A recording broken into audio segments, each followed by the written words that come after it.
Meanwhile, on that winner's side, it looks like we have Atreus and Tasbu. Yeah, and there's Arcti and Mistral there. So two Palutenas, Kazuya and the Min, but we're going to get started here with the Ness and Wolf going on here in losers top 8. What are your thoughts on this matchup? Because I feel like the very, very slight, range disjoints, from Wolf do really help in this case in order to get a little bit of damage or to kind of deal with that walling that ATATA is just so good at. All I have to say is good luck, Wolf, honestly, just because I think that ATATA is going to pilot Ness around to get out of that, danger zone that OnePower is going to have to deal with, and then just getting gimped off stage. I mean, that yo-yo is going to be really devastating later on in the set if OnePower is not able to control the stage. It's so devastating, but right now he seriously seems to be controlling ground control as I speak. He gets that initial first stop, but ATATA immediately looking to answer back, and this could set up that edge guard situation as you're talking about. Right there, the beautiful PK Thunder into that up smash there just led perfectly. ATATA keeping it even right now, but you see them trying to figure out the tempo of this match, just trying to figure out how they're going to deal with it. And I see, these two players definitely have experience with each other being from the same region. Yeah, I want to see how their set count tends to kind of go against each other. It's a question of whether ATATA, he likes to kind of sit on those platforms, but when OnePower can get that initial hit, say that up air below that platform, suddenly that kind of flips the entire script on its head. Now you have OnePower or ATATA in that more trepidatious situation.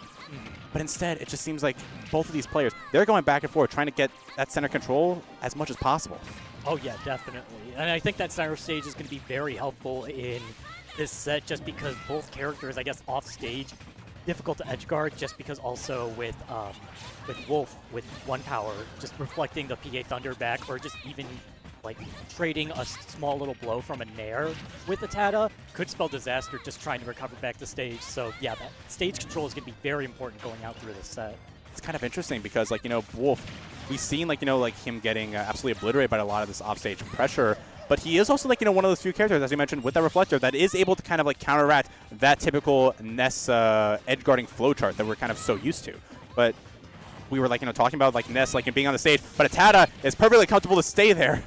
Yeah, a little risky losing your double jump right there to the PA Fire. OnePower's got to be really careful about moving forward, but he's having some issues trying to get back this stage control against ATATA. He finds it there with that grab, but I mean, you're going to have to really be diligent throughout this whole set on what ATATA wants to do to get back off ledge onto stage. Yeah, and speaking of ways to get back off of the stage, that little double jump fair from ATATA is so good. It's such a weird tricky movement pattern or trajectory to try and counteract. And it's really been netting a lot for ATATA and kind of preventing him from kind of sticking in that ledge trap situation that OnePower seems to really be thriving on to take that first stop. Yeah, and I definitely think that the way that Ness moves with that forward air, Wolf doesn't have a great way of punishing that if he waits for it. I mean, at best he has up air, but he has to kind of, really hit it. Otherwise, if he misses, he's just going to get punished by ATATA. So I think that is going to be an issue that OnePower is going to have to deal with as he trades with the up B or just gets out. I'm surprised that got through the yo-yo. Yeah, that beefy Firewolf is so good, but the fact that it's able to beat that yo-yo, which is kind of considered just the trump card for Ness in this matchup from what we've seen so far, that might be big, and that might spell actually a little bit for what we're going to expect from the rest of the set. It just matters if OnePower is able to position around that yo-yo getting back to stage. I mean, he's probably used to it with how often it happens whenever he fights this character, so you got to be aware of that, especially when you're playing a spacey like this. I can see a little bit of these short hops. It seems that OnePower is certainly starting to move, getting a little more comfortable as we're going to a more neutral situation, but as soon as it's stuck in neutral, suddenly the game's over. Yeah, immediately whacked over to the left side of the stage, and now ATATA moving up 1-0, but I mean, OnePower is putting up a decent fight right now against ATATA, and it could be close going into his favor if he keeps up this momentum right now. Yeah, it's for now, it seems like that last game was largely a question of just OnePower seemed to kind of struggle. And granted, this is ATATA, but it's kind of struggling against keeping ATATA pinned at that ledge. That little double jump fair just to get back allows ATATA so many opportunities to mix it up, to throw in those little slight beer versus with the magnets and just kind of mess up exactly how OnePower is going to react to that, how he's going to try and capitalize on that situation that he earned for himself. Yeah, definitely. I mean, even without that landing on the forward air, there's also, ATATA re-grabbing with the PK Flash that we see him do a lot of, or even PK Thunder just to do a little bit more of a mix-up to catch them off guard if they're getting used to his tricks. This is one Ness, like, unlike a lot of Nesses in this world, who is perfectly comfy to stay off stage and perfectly happy to stay on that ledge. Definitely. I mean, if he's comfortable with it, if he's on it for long enough, then he's used to it, and that way you can just not be fearful when fighting your opponents. Ooh, wow. Speaking of a little bit fearful, yeah, that PK fire, if anything, almost as threatening as that yo-yo, has been such a bane in OnePower trying to just keep that stage or just try to get back to the stage at all. Definitely. It snuffs out with his double jump, and you really need that, especially when playing like Wolf. So it's hard to not want to burn your double jump immediately and lose it to that, but also not get hit by it at the same time, because that racks up quite a bit of damage if OnePower gets hit by it. Big back air is going to send ATATA all the way to the side, but yeah, that double jump off that ledge, even going a little bit aggressive as he's able to pin up a little bit more of this up air into a combo. ATATA, he's still safe. He's still keeping OnePower at that ledge. It seems like OnePower able to get back, and now suddenly it's all in OnePower's potential. This could be a story for him to write and for him to try and bring this to a game victory for him. I mean, he's got to close out this stock very soon. He's getting ATATA up to that high percent, but he's not able to find this kill potentially, trying to look for that F-tilt at ledge, Wolf bread and butter for poking on stage, but he's still not finding it. I think that the issue is just closing out this stock. Not even the dash attack will be able to save him from it.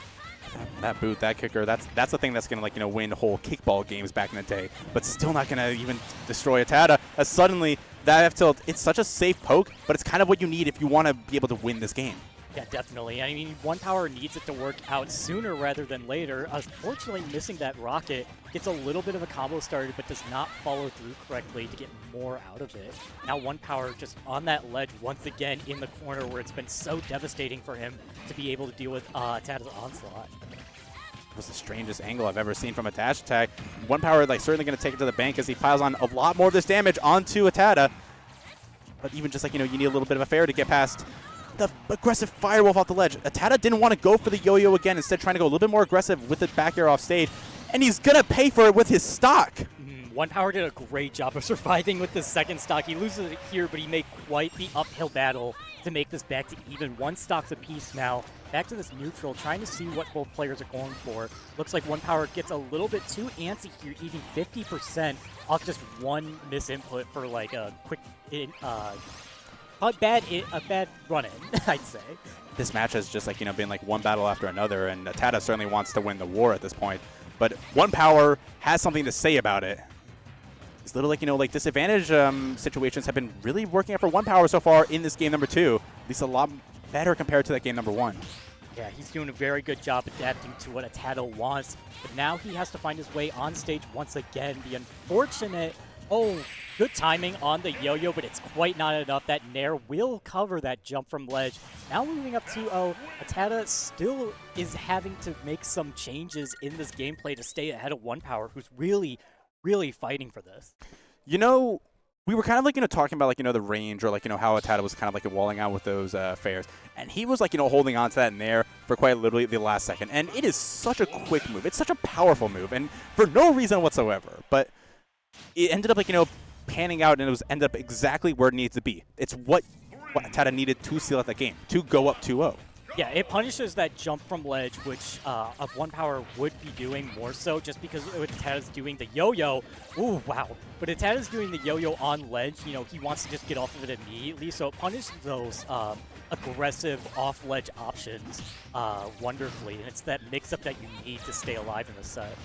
ATATA's also going for a lot more of these grabs out of the shield to really punish OnePower. Good air dodge back. He's not going to be able to go past that ledge. If he went past that ledge, I was going to curse Smash Ultimate until the day I die.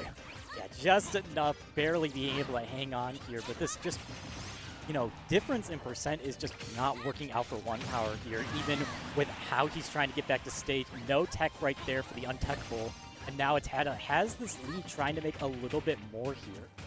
He's trying to, pad on, a little bit more of that percent. But OnePower, we've seen him, take these early percents with that bear, even just in this game number 1. He's probably taken so many kills, at least against ATATA with that bear, so many times in the past at Ignition, and this time is no exception. I mean, it's a good bear. Just to do it at ledge, you do it 100 times, and if it hits once, that's all you need, really. Also, the little bit of the overextension coming out from that PK Thunder is going to net OnePower just a little bit, but not going to be able to capitalize it on the greatest extent that I'm sure that OnePower is looking for. No, not quite, and just once again stuck at this ledge. This has just been unfortunate for OnePower. He's not able to quite escape from the ledge, and even if he does, it seems like he just gets forced right back into it or forced onto the other ledge from ATATA. There's not really any kind of neutral gameplay of like on-stage brawling. If anything, like being on stage, and it's certainly going to be stifled by these grabs from ATATA, by these nairs, and this follow-up fairs. They've been nailing such good damage, and Wolf, even though he has like things like the forward air that gets a little bit of range, ATATA has been like there to meet him in the air with those forward airs. It's really just been putting a stifle in any of these short hop approaches that OnePower has been looking for, that he needs for that Wolf combo game. Yeah, and that disjoint is so good because it just means that ATATA wins out versus OnePower here with those forward airs healing a little bit off the blaster, which we haven't seen too much of just because that magnet can heal up ATATA. And this is going to get really close here once again. That ledge offstage pressure just keeps coming up. This feels like, the cherry on top at some point. I want to see, OnePower be able to take this stock relatively soon, because if he wants to bring this back, wants to bring this to game number 3, it's not going to happen, though. No, ATATA just went for the kill right there, going out far enough to get that 3-0, and he had the extra stock just in case he missed. He still had more time based on what OnePower was doing, but it was a clean 3-0 coming out from ATATA here, and he wants his revenge back in Grands potentially, or at least sometime in Losers side. We have our 2 champions from Chicagoland. The losers bracket filled the Chicagoland Demons. ATATA and Eclipse are going to be making their names known, and we might have had one Spacey fall. At least we have another one to take their place when Eclipse